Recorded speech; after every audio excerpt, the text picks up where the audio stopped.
Good morning, Monday Mindset, episode number 37. Just coming off Thanksgiving week. That's a challenging one when it comes to nutrition. But just coming off Thanksgiving week, this morning we're going to be talking nutrition, statistics, marketing. These are all the things that are lending to our culture struggling with nutrition. We're trying to solve a national problem. That is our goal. So let's get right into it. This day and age, pursuing health is almost counterculture. So if you are pursuing health, living an active lifestyle or attempting to, and educating yourself how to live optimally in these areas, you might be a lone wolf, but in time it will catch up. And this is how we can create the change. We have to become the change. So numbers don't lie.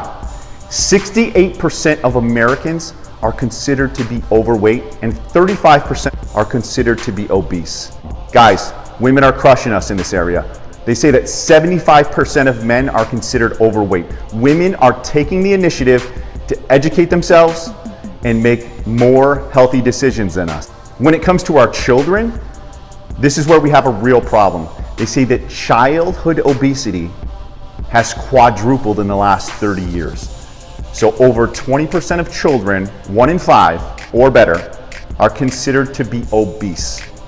They're not going down to Wegmans to buy Fruity Pebbles. These big companies, these sugar-laden companies that are creating processed foods that are hyper palatable to our children's taste buds that make them crazy, they're advertising to our children. So our children are driving us crazy when we're at Wegmans, so we throw the box of cereal in the cart. And that is not doing anybody any favors.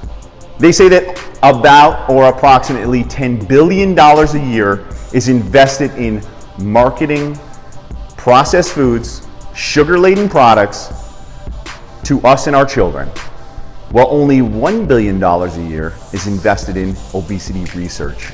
So if we are depending on the system to correct this problem, we got another thing coming. This is something that we have to take an active role. Let's talk about what companies are doing to create hyper-palatable foods.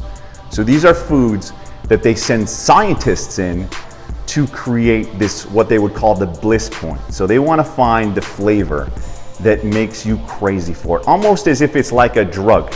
And this is where most people's relationship with food and how they use food, rather than it being fuel, it's something that comforts them, something that they turn to when they're celebrating, when they're sad, when they're bored, is these hyper-palatable processed foods. These foods are not nutrient dense. They lack protein, fiber, and phytonutrients. But what the real problem is they never make you feel like you're full. So they're super easy to overeat.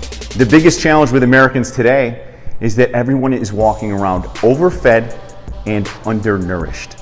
And what does that lead to? That leads to weight gain. And then when they take initiative to lose the weight without the proper knowledge and education, what happens is the go-to is to eat less. So then what happens? Now they're walking around underfed and undernourished. So they're just stripping away what could be the answer. The only way to make an impact on this is to control your food environment. So what comes in your home is up to you. What your children eat is up to you. Your body and your lifestyle is going to represent what you eat 95% of the time. Find ways to make getting healthy fun. So put yourself in a position where you enjoy it. Find yourself others who are actively seeking health. That's going to be key. That's Monday Mindset. Make it a great day.